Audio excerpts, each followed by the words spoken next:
Hola, gracias al Señor que podemos tener este tiempo con nuestro Dios. Meditar en su palabra siempre es bueno. Dios siempre va a hablar a nuestras vidas. Dios siempre va a tener algo especial para nosotros. Por eso siempre debemos de leer nuestra Biblia y tener un tiempo glorioso con nuestro Dios. Y nuestra meditación de este día, en la cual vamos a meditar, se titula Hechos maravillosos en Éfeso. Y la lectura está en Hechos 19 del 11 hasta el 22. Hechos 19 del 11 hasta el 22. Allí se encuentra la meditación de este día en la cual Dios va a hablar a nosotros. Escuchemos la lectura de la palabra. Hechos 19, 11 al 22.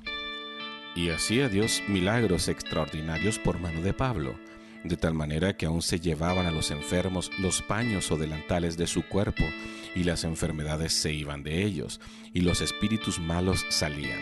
Pero algunos de los judíos, exorcistas ambulantes, intentaron invocar el nombre del Señor Jesús sobre los que tenían espíritus malos, diciendo: Os conjuro por Jesús, el que predica Pablo. Había 7 hijos de un tal Esceva, judío, jefe de los sacerdotes, que hacía esto. Pero respondiendo el espíritu malo dijo: A Jesús conozco, y sé quién es Pablo, pero vosotros, ¿quiénes sois? Y el hombre en quien estaba el espíritu malo, saltando sobre ellos y dominándolos, pudo más que ellos, de tal manera que huyeron de aquella casa desnudos y heridos. Y esto fue notorio a todos los que habitaban en Éfeso, así judíos como griegos, y tuvieron temor todos ellos, y era magnificado el nombre del Señor Jesús. Y muchos de los que habían creído venían, confesando y dando cuenta de sus hechos. Asimismo, muchos de los que habían practicado la magia trajeron los libros y los quemaron delante de todos. Y hecha la cuenta de su precio, hallaron que era 50,000 piezas de plata. Así crecía y prevalecía poderosamente la palabra del Señor. Pasadas estas cosas, Pablo se propuso en espíritu ir a Jerusalén, después de recorrer Macedonia y Acaya, diciendo: Después que haya estado allí, me será necesario ver también a Roma. Y enviando a Macedonia a 2 de los que le ayudaban, Timoteo y Erasto, él se quedó por algún tiempo en Asia. Después de que escuchamos la lectura de la palabra del Señor, nos damos cuenta de los milagros extraordinarios que Dios hizo en Éfeso por medio de Pablo. Ya escuchábamos nosotros la lectura y sabíamos cosas maravillosas que Dios hizo, ¿verdad? Todos los milagros para nosotros son extraordinarios, pero los que están registrados aquí no son curaciones comunes. Mucha gente sigue al Señor, ¿verdad? Nada más por curaciones o por milagros, pero cuando el Señor cambia nuestras vidas, lo seguimos con mucha gratitud. Encontramos aquí que Dios usa aquí objetos inanimados para transmitir el poder sanador de Dios por medio de Pablo, como decíamos, ¿verdad? Dice que después de que Dios usaba maravillosamente a este apóstol, no solamente echando fuera demonios, sanando enfermedades, haciendo maravillas, también llegando gentes a la salvación por medio del Señor Jesucristo. Era lo que a Él le interesaba, ¿verdad? Que por medio de estas señales, de estas maravillas, hubiera gente que se entregara, que creyera en el Señor Jesucristo. Y es lo que aquí vemos, ¿verdad? Dice que estaban siendo usados pañuelos y delantales. Y la lectura de que usa que pañuelos y delantales, dice que eran como toallas, de esas que a veces usamos para limpiarnos el sudor en la cara, y era lo que se usaba también, ¿verdad? Los pañuelos, pero esta gente llegó a usar los pañuelos porque llevaban el poder, ¿verdad? Y aún ahí, cuando los usaban, sucedían milagros.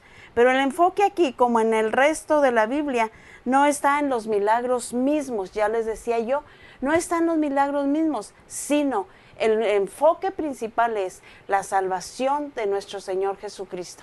Él hace milagros cuando nosotros lo recibimos en el corazón. ¿Por qué? Porque Él tiene cosas sorprendentes y maravillosas que hacer. Él hace las obras, Él sana a los enfermos cuando nosotros así estamos dispuestos a creerlo, a recibirlo. Él hace cosas extraordinarias, cosas maravillosas, ¿verdad? Bueno, esto solo servía como un medio para anunciar el Evangelio de Jesucristo. Este era el objetivo principal del apóstol Pablo, anunciar el Evangelio del Señor Jesucristo. Si se usaban aquellos pañuelos, se usaban aquellos delantales, eran medios que Dios estaba usando, ¿verdad? Pero Jesucristo es el poderoso, Jesucristo es el sanador y Jesucristo es el que hace milagros y maravillas, ¿sí? Pero después de esto se quiso hacer uso incorrecto del Espíritu, ¿sí? Lucas registra en este capítulo, ¿verdad?, en las acciones de estos judíos no cristianos, que para entender el poder del Señor Jesucristo, ellos querían hacer un uso incorrecto del nombre de Jesús.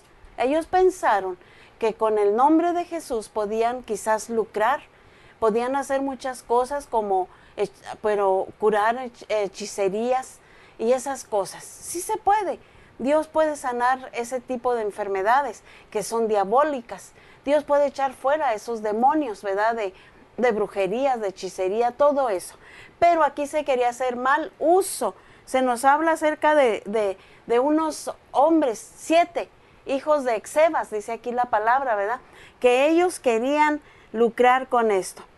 Ellos no tenían ningún poder ni nada para hacerlo. Y qué tremendo, ¿verdad?, que se llevan tamaño sorpresa cuando el mismo espíritu maligno les habla y les dice, ¿qué? ¿Ustedes quién son? A Pablo lo conozco, pero ¿ustedes quién son? Entonces, dice que les da una golpiza, les da una buena golpiza y los avienta, los echa para afuera. Sí, porque cuando no está el poder del Espíritu Santo, el diablo hace de las suyas. Entonces tenemos que tener cuidado al usar el nombre de Jesucristo y al usar al Espíritu Santo que nos guía para hacer estos milagros, que solamente Jesús los hace, ¿sí? La quema de los pergaminos mágicos y la confesión pública de Jesús, que dice en el versículo 17, como Señor, dice que es el equivalente griego de mucho dinero, ¿verdad? Por eso, cuando se hizo esto, ¿verdad?, pues había cierta reserva también, ¿sí? Los sacerdotes en Jerusalén que creyeron, ¿verdad?, el valor de los pergaminos quemados es el equivalente, fíjese, a más de 135 años de costos de salarios. Qué tremendo es cuando nosotros queremos hacer mal uso de la palabra de Dios. O qué tremendo es cuando queremos lucrar también con la palabra del Señor. No debe de ser esto. Nosotros debemos de estar guiados por el Espíritu de Dios cuando vamos a orar por alguien y que el Señor sea el que haga. Que el Señor sea el que haga. ¿Cómo estás tú haciendo? ¿Qué estás esperando? ¿O cómo te guías para servir al Señor?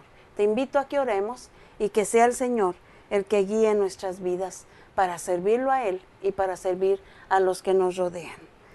Padre Celestial, en esta hora te damos las gracias porque tu palabra es fiel y tu palabra es verdadera. Y gracias por tener estos momentos de comunión contigo, en los cuales tú nos enseñas, Padre, que es precioso confiar solamente en ti, porque tú eres el que hace, Señor, los milagros y las maravillas. Tú eres, Señor, nosotros como humanos no. Tú nos usas, quizás, pero tú eres. A ti la honra y a ti la gloria, Señor, porque tú eres el que lo haces. Pobres de aquellos que quieren lucrar o que quieren hacer algo mal hecho con tu palabra santa. Perdónanos, Señor, y perdónalos.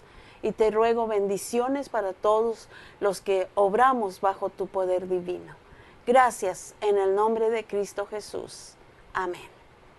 Después de haber tenido este tiempo con Dios maravilloso, te bendigo en el nombre de Jesús y me da gusto haber estado nuevamente con este tiempo con nuestro Dios. Soy la pastora Toñita Ramos de Rodríguez. Dios te bendiga.